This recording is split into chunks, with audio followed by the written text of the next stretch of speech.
Hey everybody, this is Rebecca from Ontario Soccer, and you're listening to our latest podcast. For this episode, I had a chance to interview Cody Royle, a renowned author and speaker that has dedicated his career to coaching head coaches. Through his work, Cody helps coaches at the highest levels in sport navigate the various aspects of their role and really excel in the art of coaching.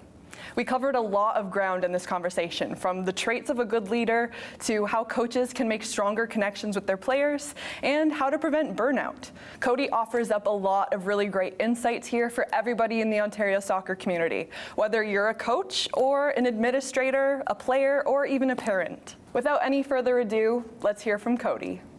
We have a very special guest with us today, Cody Royle. Thanks for paying us a visit. How are you? Rebecca, I'm fantastic. Thank you. It's nice to meet you. Nice to meet you too. For those who aren't familiar with Cody, he is a distinguished author, speaker, and mentor, renowned for his expertise in coaching and leadership development. He's essentially a coach of coaches, currently working with 13 head coaches, if that's right, 17 sports in 5 different countries. So can you tell me a little bit more about the work that you're currently doing? Yeah, well, coaching is my background. So I spent about a decade with Canada's Aussie Rules program, or AFL, as most people know it.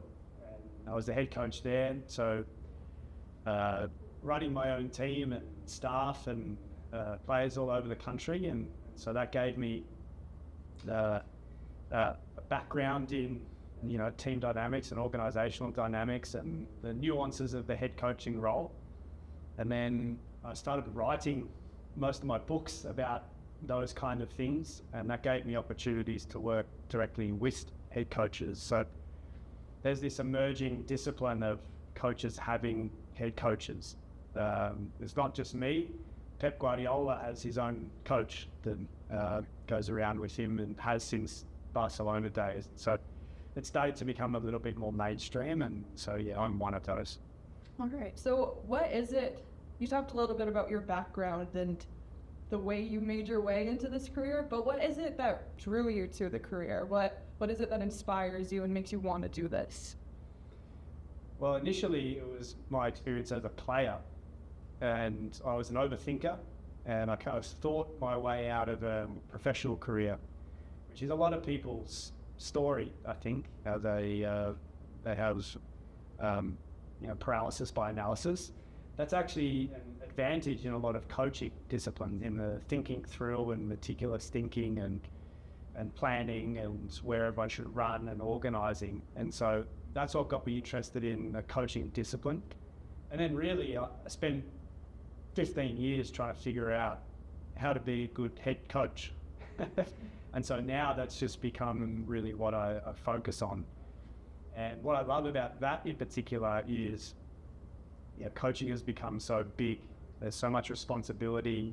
We're not talking about, the kind of Alex Ferguson days of like one head coach and an assistant coach, and that's all that's on staff, and it's small and contained and all those. We're talking about big operations with multiple coaches, multiple assistant coaches, a goalkeeping coach, an analyst, an athletic trainer, a strength and conditioning coach, and you're at 15 technical staff before you kind of even get started. And then there's, this better than most, and there's the marketing department, and the head coach in clubs needs to play into that. And so it's a huge challenge before you even start to plan training session, get out on the grass with team. I like that complexity. It kind of plays into that overthinking player that I was, in trying to solve that complexity with and for coaches. So what would you say is your mission, or like the purpose behind what you're doing? What's your goal? Great question. Mine is to prepare head coaches to be capable of championship performance. So that's not to say they're always going to be winning championships. It's to be capable of it. And that requires a well-rounded skill set. It requires a lot of different skills, and it requires, your obvious strengths and heightening those, but also maybe working on things that you're not as familiar with. And so, the mission is to really look at specifically the head coach position, the demands on that position, and really pinpointing what that person is going to need. A lot of those things don't get covered in coach education or coach development. They kind of throw a lot of tech and tack things at coaches and then leave it at that. There's so much more to it than that. So I know this is your life's work. This is probably a very loaded question, but if you had to narrow it down to just a few sentences, what is the role of an athletics coach or a sports coach? What does that job entail? Well, really, it's to create behavior change. And, that includes, you were talking about being in track and fields, or we came on air, and so it's the same there. It's the same in, if you were to go and get a personal trainer who is your coach to lift weights, they're trying to create behavior change in what you do and teach you new things that allow you to develop certain skills and change the way that you behave and interact with the world. And so I think those core ideas of like what coaching is hold true, whichever discipline you can see it in, executive coaching or leadership coaching, what I'm doing now, coaching coaches or coaches coaching teams. They're trying to give people a reason to change their behavior. And that's the core underlying idea. So if you had to say, what is it that separates a good coach from a great coach? Well, yeah, the great ones, I think, have instincts for it. They have an instinct for what to do when they don't know what to do, how to interact with particularly their players, but also now, the staff and the organisation. I honestly don't think it's a lot to do with particular training modules or level of education.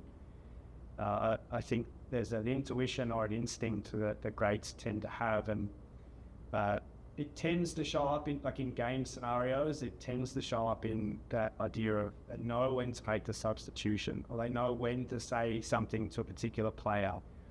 They're kind of these when questions, and that comes from a bit of a gut feel. And the great thing about that is, again, it's underappreciated, but we don't cover it in how we educate coaches, that you can have these gut feels. If you listen to them, you can actually train that part of your intuition and your instincts to try to read things and see when is the right time to make that substitution or make that comment to that player. Cody joined us a few months ago virtually, delivering a webinar called How to Accelerate Your Coaching Performance. During that webinar, you talked in depth about awareness, communication, and decision-making being the three crucial skills that any coach should have in their repertoire. Why is it those three things? Yeah, so those are the primary coaching skills, and they're the primary skills because they're always present in basically any coaching activity that you can do. So they're always on, right? Like your awareness is your ability to perceive where you are, what you're doing, who's in the room, pay attention to a particular thing in a drill or in a game. So that kind of plugs into that like instinct and intuition that I was mentioning earlier. And communication, you're always communicating, even body language, and even if you were to go deeper, in one of my books I talk about the idea of like self-talk, and how that's not traditionally thought of as a communication skill, but of course it is. You talk to yourself all the time. Mm-hmm. And so when you bundle all those things together, there's always communication happening. And then same with decision making as the third primary skill is you're always having to make decisions as a leader. Certainly that's what you're tasked with doing. A lot of them are tough decisions, some aren't. And so you're always perceiving, communicating what you've seen and deciding based on what you've seen and what you've said. And it's kind of this repetitious cycle, and that happens whether you're in a one-on-one meeting with a player, out of the training field, in a game, delivering a team talk, all of those three things are constantly in action. And so that's the reason they're the primary skills. They can be worked on, they can be developed. And so a lot of my work with coaches is centered around those three things. How do you make them better? So circling back to that communication piece, for all of the coaches that we have listening or watching this podcast, if they ever struggle maybe to build a relationship with an athlete or struggle to just be in line with one another and understand one another, what are some tips that you might have for coaches to strengthen that communication piece with their athletes? Well, they're not players, they're people.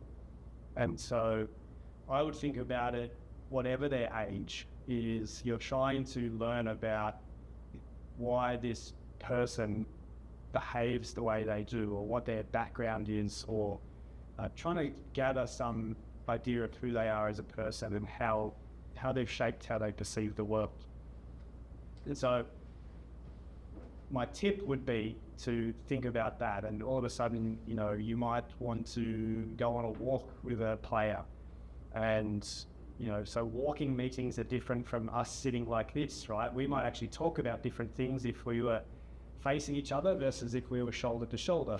You might tell me something more personal about yourself because we have a power dynamic and a back and forth dynamic going on in this.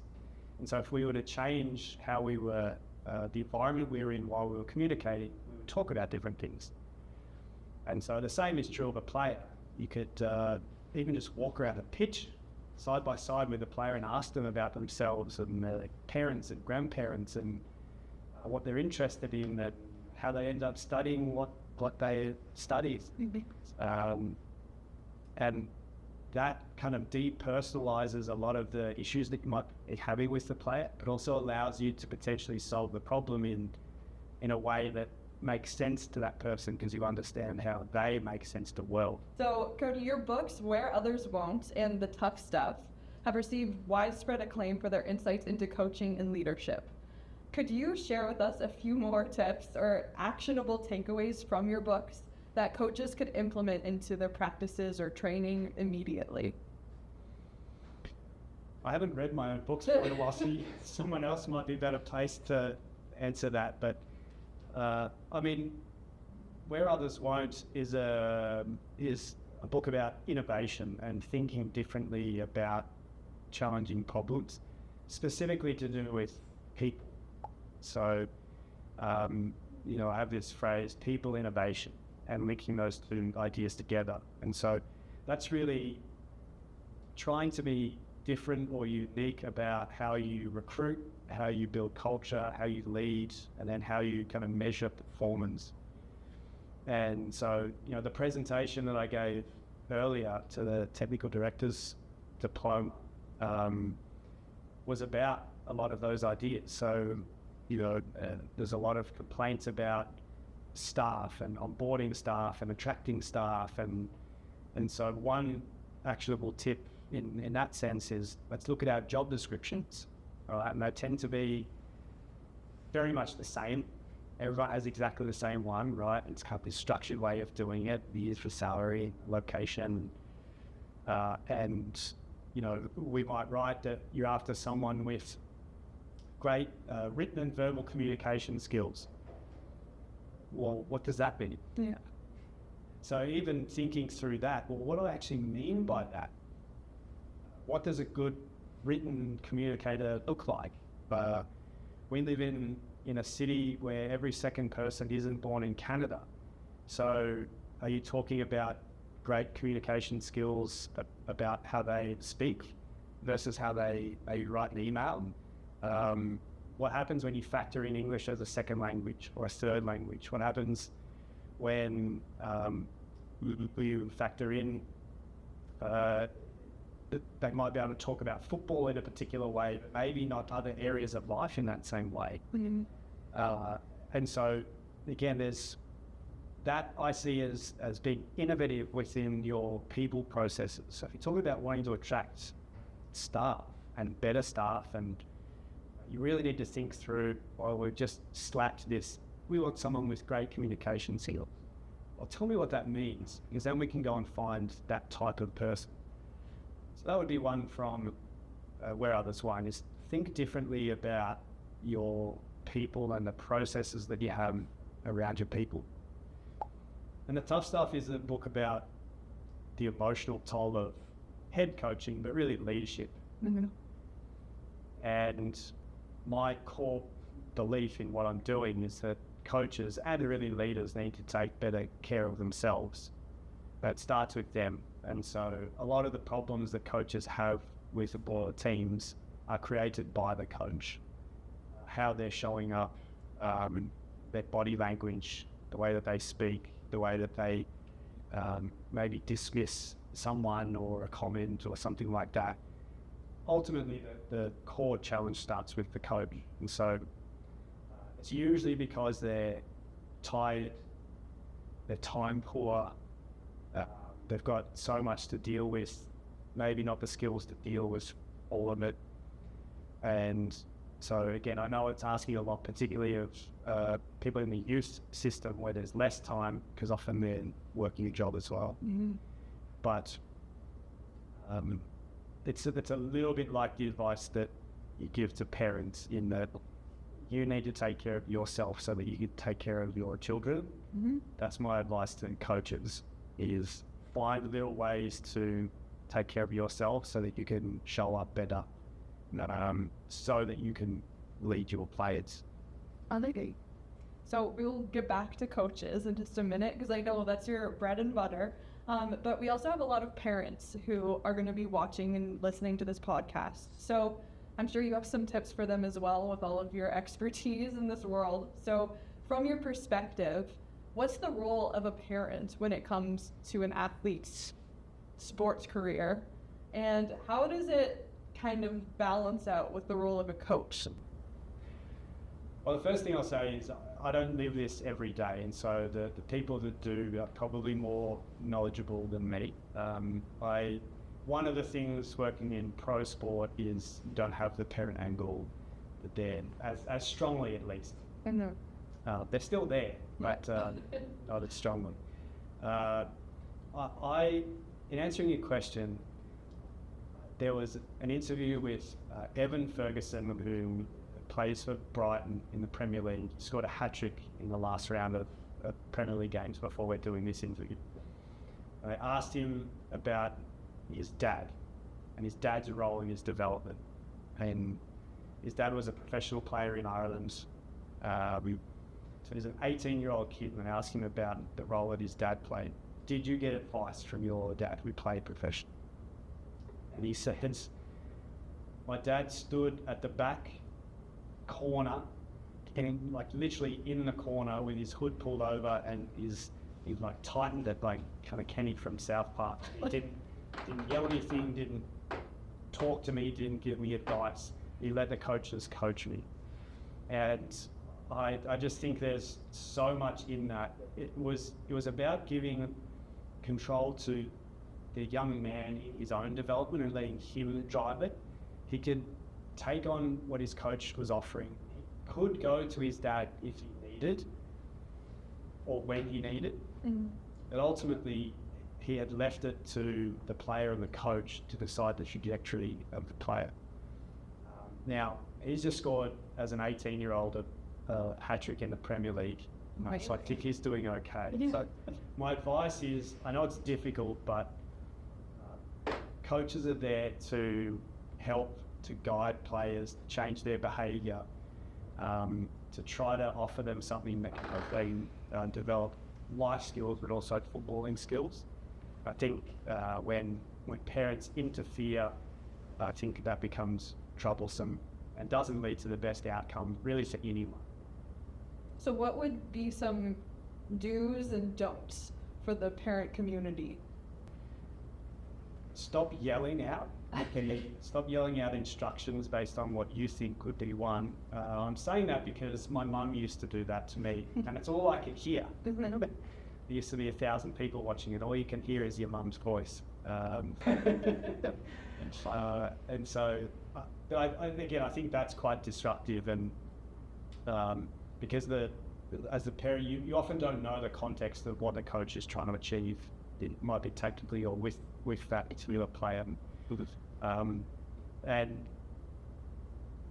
my do would be to try to speak to the coach more often and understand what it is that they are trying to do. How are they trying to change the behavior of your son or daughter or the team that they're playing on, or, ask them what journey this coach envisions for the team or the player. Try to get on board with understanding what that is. So make yourself more knowledgeable, rather than, I think what we kind of do is no one talks. The coaches don't want to talk to the parents don't want to talk to the coaches. The player kind of has to sit in between and then almost act as an intermediary between the two. Like, that's not a good result for our kids. And so I think we can all be adults about it, and parents can have conversations with the coach, and the coach should be able to communicate what it is they're trying to achieve. Yeah. It all goes back to that communication piece that it does instead of first. I want to go back now to coaches and a little bit for our players who may be watching. Something that you talk about a lot is burnout, and we touched on that a little bit a few minutes ago. But in soccer, from youth leagues all the way up to professional, there's so much that a player has to do, like with any sport. There's games, there's practices, there's training, maybe in the weight room or anything else. Then there's nutrition and recovery. And for coaches, there's all of that, and then there's also the administrative work. There's just so much happening all the time. So what would be your best tips for players and coaches to navigate all of that without getting themselves to a point of burnout? Yeah, well, it's tough because it's intense, and it's getting more intense. Like, if you think about at the professional level now, that the whole organisation is kind of seeing themselves as a content house more than a professional football team. So there's cameras everywhere, and you can't, so you're presenting in front of a worldwide audience as well as to your team. And so finding those small little moments to take a breath and get some rest and rejuvenation is tough. But that's my advice, really, is I don't think those demands are going to become any less. I don't see teams or leagues or governing bodies taking away games and training sessions. I think those are there, and so it's finding opportunities to rejuvenate as much as possible whilst we're still in that. And so it could be, that's why I love mindfulness and meditation as a discipline, is that you can practice and teach yourself to calm yourself down in 2 minutes, or have these kind of like micro naps where you can just kind of zone out. And if you've ever been able to kind of have a 5-minute nap and felt how you're just a little bit more mentally clear, if you've ever experienced that, you'll know what I'm talking about. But there are little things that you can do to train yourself so that you can just sit in silence with yourself and listen to your own body. And that is scientifically much more effective than currently what we're doing with trying to solve burnout, is giving people an extra week vacation. But often it's not the time off that they need, it's respite from a dysfunctional organisation, which doesn't matter how long your break is, you still walk back into the same organisation. So it doesn't actually solve the burnout. And so what people much smarter than me that study this stuff full time are saying is, let's learn to take these little opportunities to try to rest and rejuvenate, stop thinking about the ball or the politics or parents or whatever it is. So can you find a minute just to kind of sit back and regroup? So I worked through that with basically all of my coaches, because it also benefits them going in front of 100,000 people in the stadium. Sometimes they need to take a minute at half time before they go in and deliver a talk to the team. So can they just center themselves, get a little bit of a rest, and be more present? And so I think that's a good step towards trying to solve the burnout issue. It's not the only step that we need to take, but it's one of them. So I know we've covered a lot of ground. I just want to ask you one more thing. any trends or anything you see on the horizon in the field of leadership development or coaching that you think is something our audience should know about, or something that you're excited about? Just anything on the horizon.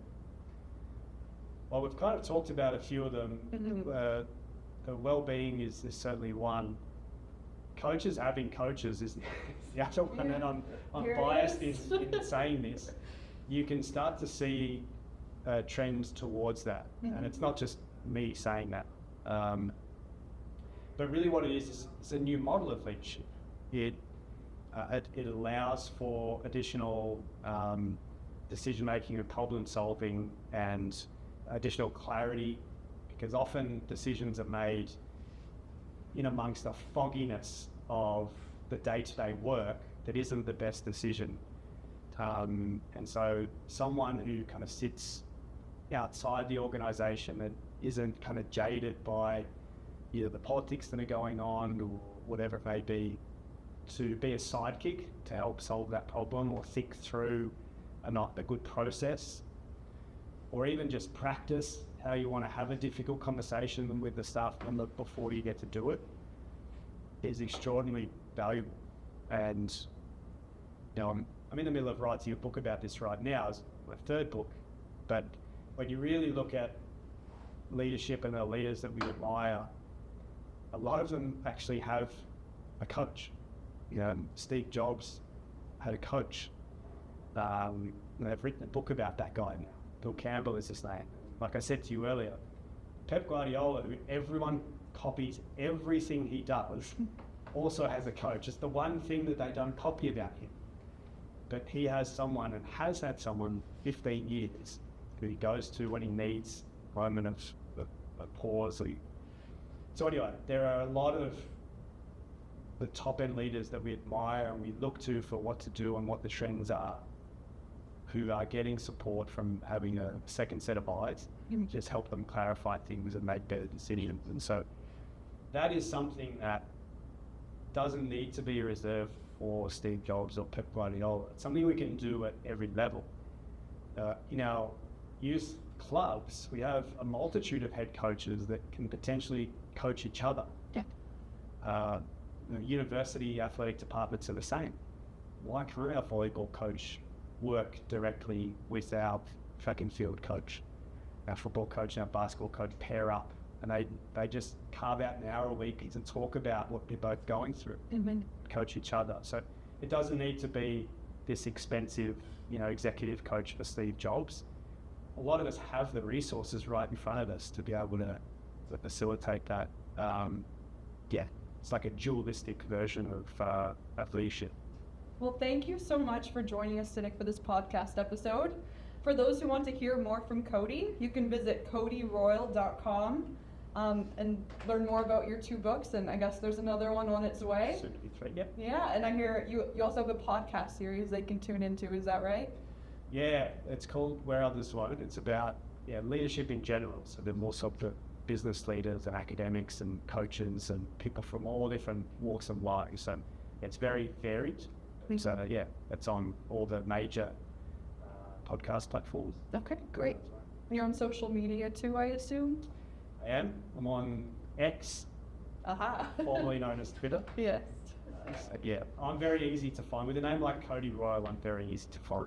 To hear more of Cody's coaching insights, check out Ontario Soccer's newly released Grassroots webinar series, where Cody delivers a presentation called How to Accelerate Your Coaching Performance. Cody will also be joining us in February at York University for the 2024 Ontario Soccer Summit. Ticket holders can opt into an in-person session with Cody, and we'll have the chance to network with him throughout the weekend. In the meantime, be sure to check out Cody's website, his social media, and his podcast, Where Others Won't. Cody also has a number of books you can dive into: The Tough Stuff, Where Others Won't, and his newest, Second Set of Eyes, which was released just a few weeks ago and is sure to be another hit. Thank you so much for tuning into this interview. Be sure to follow Ontario Soccer across our social media channels to keep up with all the latest updates, and subscribe to our newsletter, Inside the 18.